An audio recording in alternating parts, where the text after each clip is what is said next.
मेङोलै लोगोफोर एम्बु बारनाय नायदोंमोन आं गोदोनिखौ गोसोखांनानै जाला नै मेंनाया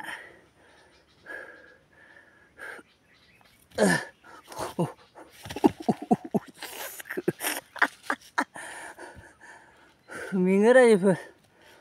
एम्बु बारदोंमोन आं र' बारफिनबावनो आं भिडिअखौ मोजां मोनोबा शेयार खालाय लाइक खालाय